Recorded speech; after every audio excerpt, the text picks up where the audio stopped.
Boa noite, irmãos e irmãs. Estamos chegando ao último programa do mês da família de 2021. Nós convidamos a todos a assistirem nossa programação semanal com as palestras realizadas ao vivo ou gravadas, sempre com ótimas reflexões e considerações à luz da doutrina espírita. Hoje trazemos a companheira Maria Angélica Campos, trabalhadora da União Espírita Jesus e Maria, situada na Rua das Flores, número 205, em Ricardo de Albuquerque, aqui no Rio de Janeiro, com o tema Separações e Consciência. Antes, porém, leremos a página de abertura dos trabalhos. Em seguida, faremos a nossa prece inicial. Deixamos com os assistentes a prece de encerramento, em que cada um possa agradecer ao Pai pelas experiências vividas.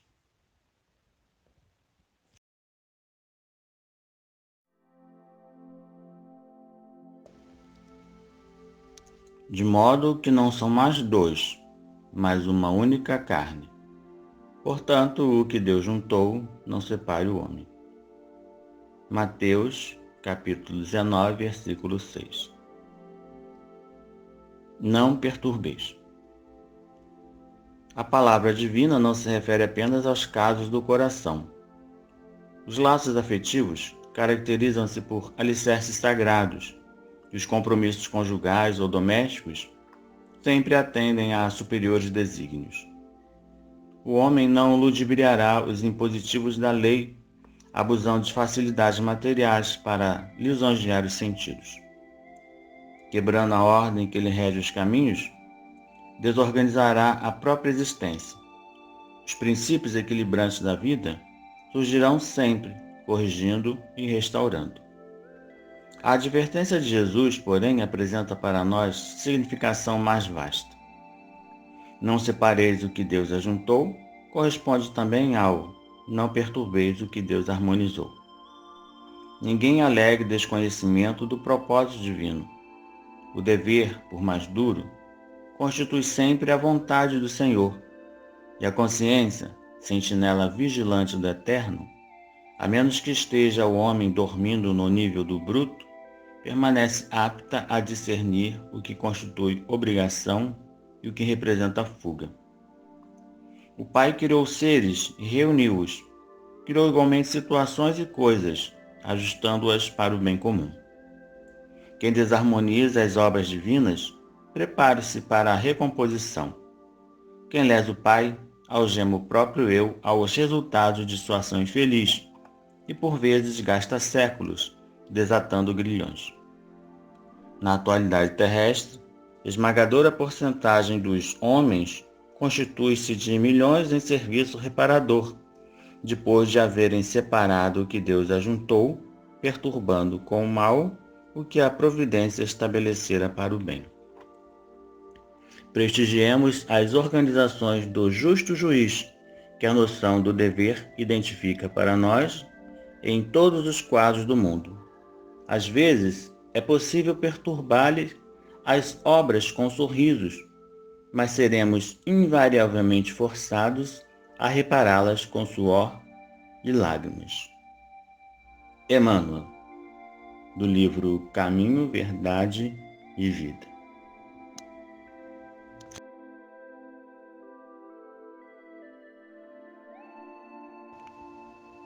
Oração, de Eurípides Barçanufo.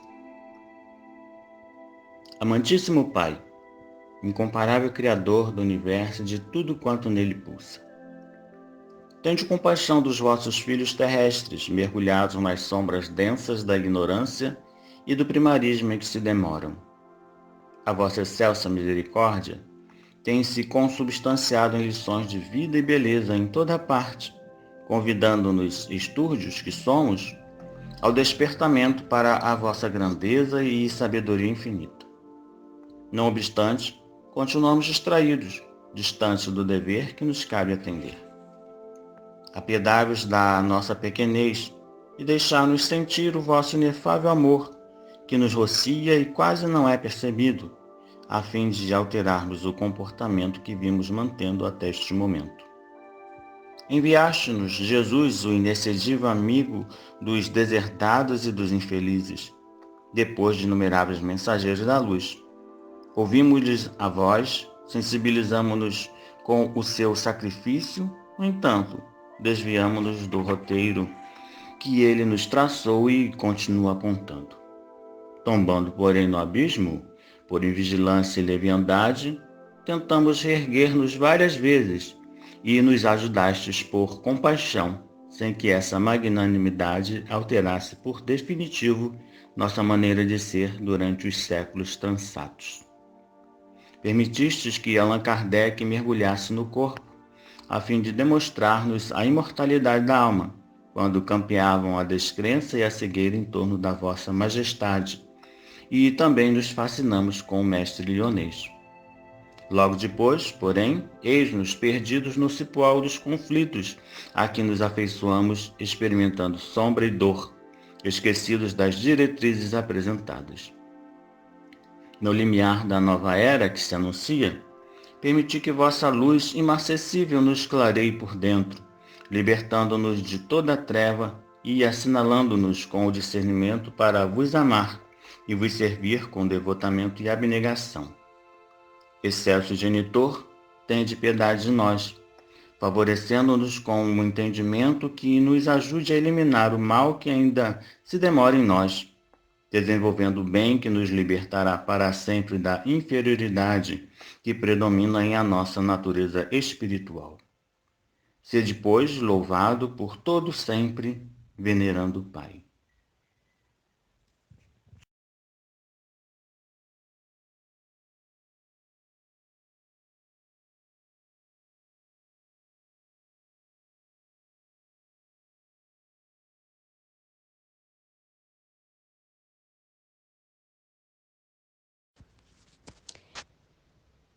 Queridas amigas e amigos do Sejom, que a paz de Jesus permaneça nos nossos corações. Com muita alegria, hoje estou aqui, agradecida pela oportunidade de trabalho e trazendo um abraço fraterno da União Espírita Jesus e Maria, lá do 19º CEU. Estamos fechando o mês da família, que esse ano veio com a proposta de abordar o tema dificuldades no lar, e que, para tanto, contou com reflexões do livro Vereda Familiar, da psicografia de Raul Teixeira, pelo espírito Teresa de Brito. Hoje, então, Teresa de Brito vai nos ajudar a refletir sobre uma situação muito comum na nossa sociedade e que aflige um significativo número de casais, que são as separações. Porém, a autora nos chama a atenção para um detalhe muito importante que precisa ser levado em conta na decisão de rompimento de uma relação conjugal, a consciência. Por isso, seu texto foi intitulado Separações e Consciência. Assim como os problemas envolvendo filhos rebeldes, os filhos com necessidades especiais e as doenças que surgem no ambiente familiar, as separações ocupam um lugar de destaque na economia doméstica em decorrência do impacto na mudança de curso na caminhada familiar. É bem verdade que ninguém se casa, pensando que o relacionamento vai sofrer tantas mudanças a ponto de uma ruptura. Da mesma forma que os filhos dificultosos e as doenças também não fazem parte dos sonhos de um casal que se prepara para viver sob o mesmo teto. Aí a gente vê, naquele momento que o celebrante fala, aceita, fulano de tal, aceita essa fulana, essa senhora, essa moça, na alegria e na tristeza, na saúde, na doença. Mas aí ninguém naquela hora reflete profundamente,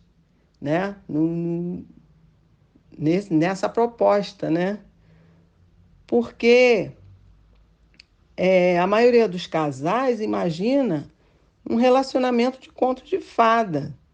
Porém, o dia a dia vai desvanecendo aquele mito romântico do felizes para sempre, impondo pouco a pouco a realidade. E o que seria prazeroso vai dando lugar às sombras das aflições, da indiferença e até mesmo da violência doméstica. Porém, se estamos refletindo à luz da doutrina espírita, não podemos perder de vista que um casal são duas almas, dois espíritos encarnados que se unem por meio das soberanas leis de atração e que, em muitos casos, assumiram compromissos de aparar as arestas, ou melhor, ressarcir aquelas antigas dívidas do passado, antes mesmo de reencarnar. Aceitou a parte, aceitou a partilha do relacionamento num ambiente socioeconômico muito complexo, como essa sociedade do nosso planeta, que ainda está em provas e expiações, e isso se torna um desafio para os casais. É um desafio a construção de um relacionamento saudável, com base na harmonia, no companheirismo, na solidariedade, na confiança mútua, diante de tantas sugestões de desistência, perante as situações problemáticas que surgem. Como bem nos afirma Teresa de Brito, não são poucos nem novos os argumentos e movimentos favoráveis às separações conjugais, ao se verificar que as estruturas da convivência estão abaladas no cotidiano. Isso aí é a utilização do mecanismo de fuga, inerente à nossa condição ainda de espíritos em evolução. Alguns casais já acomodados a essa proposta, né, que é naturalizada no ambiente social que a gente se encontra, entram na vida conjugal vislumbrando tal possibilidade antes de buscar formas de reagir às adversidades. É aquilo, né? Diz assim, se não der certo, separa. Então já começa a vida com uma proposta de desistência, antes mesmo de pensar, né, em reagir, em lutar. Segundo a autora, a opção separatista, como um mero descarte, né, de um objeto que já não serve mais, não dá possibilidade a outras formas de atenuar o problema. Como qualquer ruptura, a separação é uma medida extrema, tal qual a amputação de um membro para o qual não há mais esperança de recuperação. Sendo que, no caso, né, o membro é o próprio relacionamento que chegou a um nível de desgaste emocional, psicológico e moral impossível de conciliação. Então, vejamos o que diz o texto do nosso estudo. A separação, seja qual for o tratamento legal com que se recubra, somente deveria ser evocada e aplicada em casos extremos, quando o desrespeito humano chegasse ao absurdo ou a violência despenhasse para a agressão física ou para os disparates morais capazes de promover ainda piores resultados. Contudo, embora não sendo favorável à manutenção de uma união já desgastada, Teresa de Brito faz um alerta quando afirma que toda separação traumatiza o psiquismo de um, de outro ou dos dois. Um casal cria laços que, mesmo afrouxados por uma separação, não se rompem totalmente, especialmente se tiveram filhos. Porque as relações conjugais são relações de sentimentos. Por isso, Quando há separação, muitas vezes surgem dúvidas quanto às razões da desunião que vão impactar no recomeço da vida afetiva ou na decisão de se permanecer sozinho, porque aqueles que se separam ficam ainda mantendo as energias, né? Aquela vibração que reinava na relação. E isso, de alguma forma, influencia os próximos relacionamentos de um casal que queira recompor a vida, ou mesmo para aqueles que querem permanecer sozinhos, porque ficam com aquelas dúvidas, né? Onde foi que eu errei? Em algumas sociedades, o casamento desfeito é visto com desconfiança, lançando-se culpa especialmente a um dos dois como o elo fraco da união.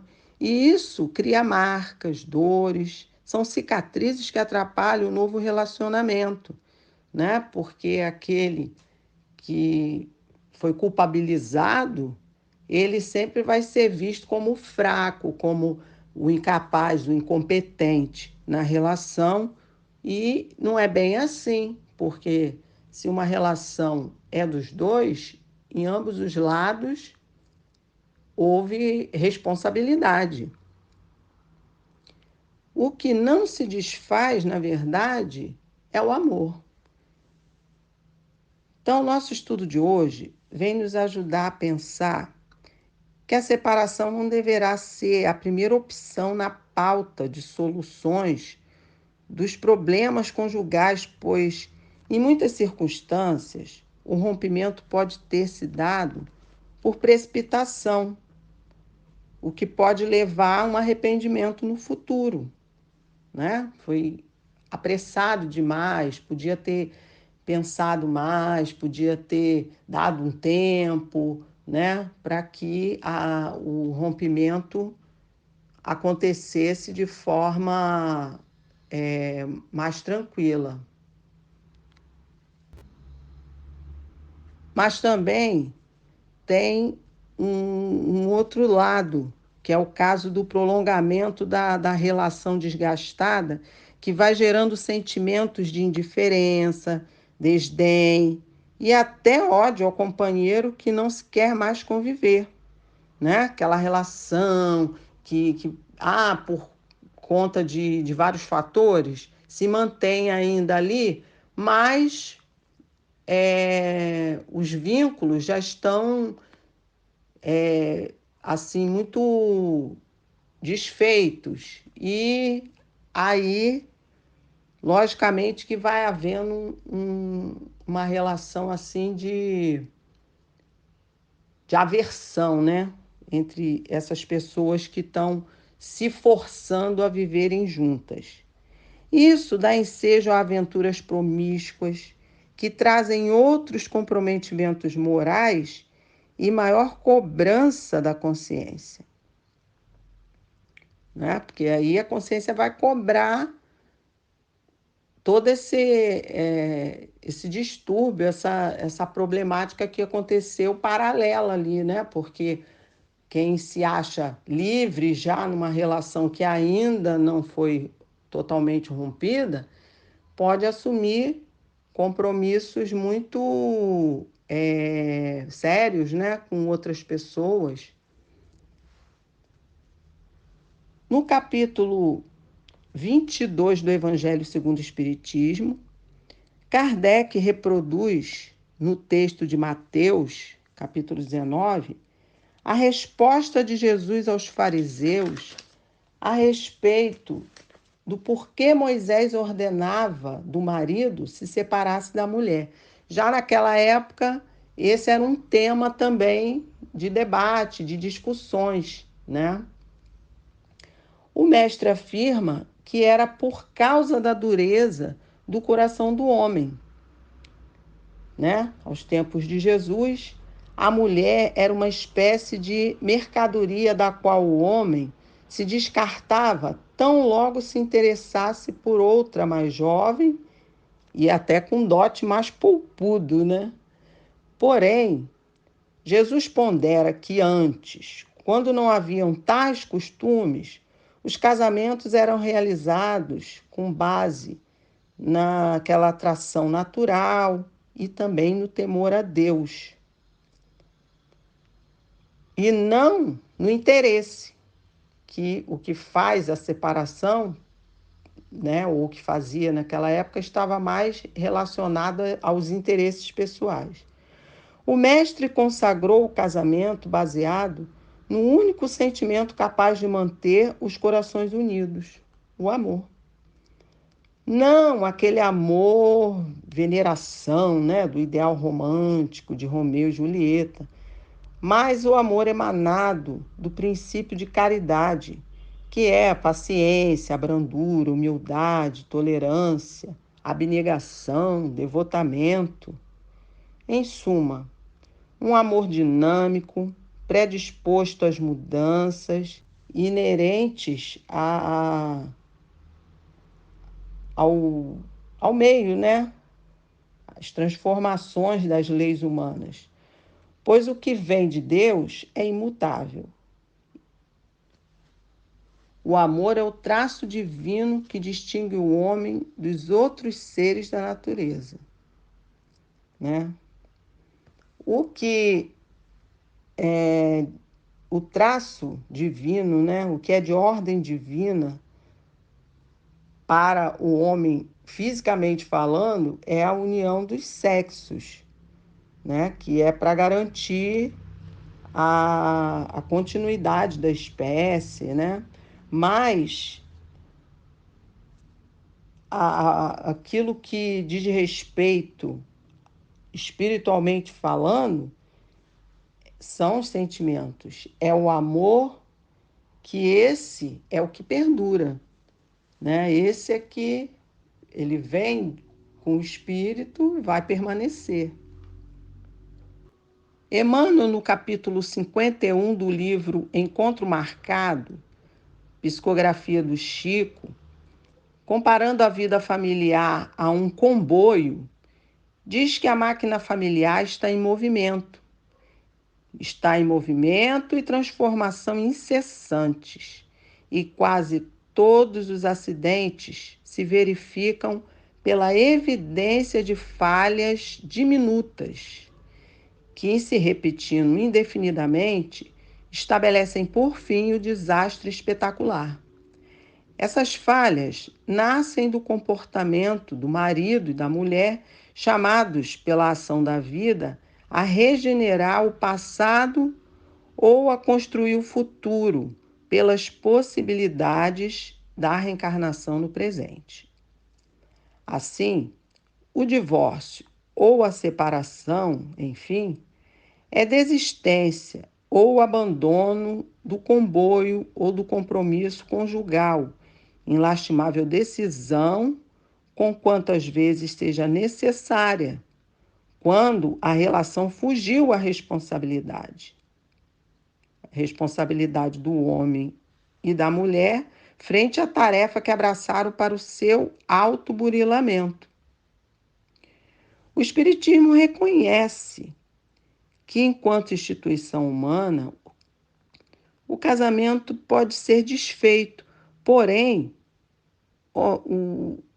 a doutrina oferece valiosa contribuição para a estabilidade matrimonial. E nisso a gente encontra muitos autores e obras maravilhosas que trazem aconselhamentos à luz da doutrina para auxiliar, porque a instituição casamento, né, embora sendo humana, mas o que está envolvido ali é muito mais complexo e diz respeito a essa evolução dos espíritos que estão, né, nesse contexto.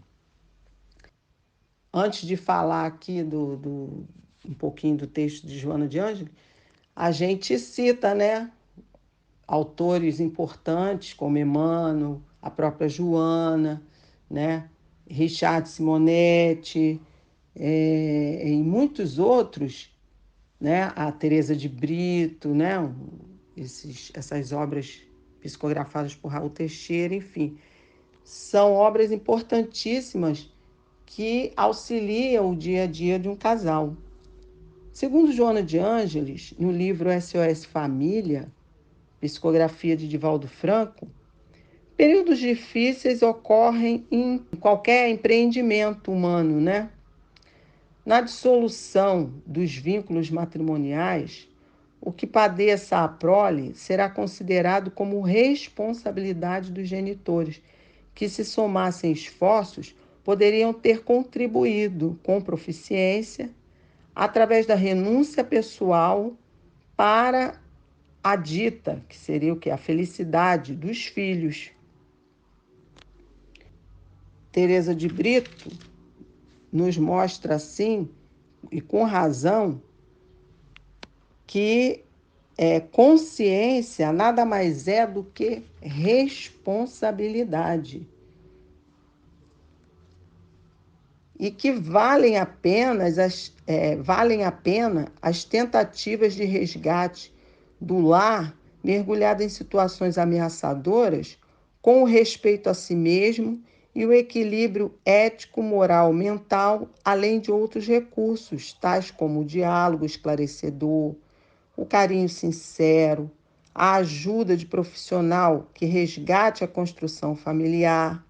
Mas não se pode negar que a oração honesta e profunda e a cooperação fluidoterápica, né, ou seja, o acompanhamento, a ajuda que o centro pode oferecer através do passe, água fluidificada e mesmo o atendimento fraterno, né, são importantes mecanismos de reequilíbrio vibratório no ambiente familiar, né? Outro mecanismo muito importante é o estudo do Evangelho em casa, né? Que naquele momento em que o casal se predispõe a estar junto ali estudando, vai reunir aqueles espíritos amigos da família para trazer o amparo, as intuições necessárias para que o casal encontre novas diretrizes. Mesmo quando a decisão de separação for tomada, que ela esteja firmada na consciência do dever cumprido e na certeza de que tudo foi tentado em nome do bom senso e da grandeza moral consciente de que, apesar de desatados os vínculos sociais do consórcio matrimonial, os vínculos espirituais permanecem no cômputo do amor universal. Richard Simonetti, no livro Um Jeito de Ser Feliz, revela o seguinte: só o amor-paixão, o amor-impulso sexual é instantâneo. O amor de verdade, o amor-sentimento profundo de comunhão, é um projeto para a vida toda, que começa como tenra plantinha, com florações fugazes de desejo, que para vingar e frutificar pede empenho diligente e consciente de duas pessoas que podem ter algumas afinidades, mas essencialmente são diferentes em múltiplos aspectos, no biológico, psicológico, cultural, intelectual, emocional e por aí afora. Aí continua Simonetti, né? Se não há esse entendimento e a convivência vai mal, os cônjuges responsáveis que pensam nos filhos concordam que é preciso tentar salvar o casamento. Recorrem então à religião, aos psicólogos, aos amigos, aos conselheiros matrimoniais, como a gente tinha citado aí anteriormente. De fato, o termo é esse: salvar o casamento. Não apenas no sentido de evitar a separação, mas principalmente no sentido de preservá-lo, de torná-lo capaz de resistir aos desgastes da vida em comum. Allan Kardec nos oferece uma fórmula mágica, que é a própria bandeira do Espiritismo em favor de um mundo melhor. E aí a gente repete, né? Conforme o Evangelho nos propõe. Fora da caridade não há salvação. Talvez soe um tanto vago proclamar que é preciso praticar a caridade no lar para salvar o casamento. Afinal, o que seria isso? Poderíamos defini-la como uma ginástica diária, onde os principais exercícios são perdão, tolerância, atenção, respeito e renúncia. E aí o Simonetti vai discorrendo, né? Vai mostrando em cada item desse o que é preciso fazer para que essa ginástica funcione efetivamente. No Livro dos Espíritos, Kardec indaga na questão 695 se a união permanente de dois seres, como no casamento, será contrária à lei da natureza, ao que a espiritualidade responde que é um progresso na marcha da humanidade. Ou seja, quanto mais duradoura e bem cuidada uma relação, mais benefício ao equilíbrio dos espíritos a ela vinculados, evitando-se a reincidência quando um casal pode retornar em outra existência para construir os liames do amor, né? Quer dizer, muitas vezes a separação pode ser trocar uma coisa que está ruim por outra pior. E, consequentemente, isso aí vai deixar uma defasagem para a próxima encarnação, né? É aquela história, né, do casal que viveu mal e não teve respeito um com o outro, acabou se separando, mas aí vai voltar outra vez como um casal para poder corrigir, né? Para poder se aproximar. Por quê? O que é que ficou faltando? Faltou o amor. Então, queridos irmãos, vemos através das reflexões de Teresa de Brito e mais desses outros autores que nós citamos, que uma separação precisa ser muito bem avaliada e decidida com base no bem-estar de cada um, para que fique preservado o aprendizado que advenha do esforço em nome da vida comum, né? Para que fique preservado o amor, que é o principal, é o mais importante, que deve ser sempre revisto numa relação, né? Então, espero que esse estudo tenha sido de valia, né? E que tenha atingido os objetivos aqui propostos, que Jesus permaneça nos nossos corações. Graças a Deus.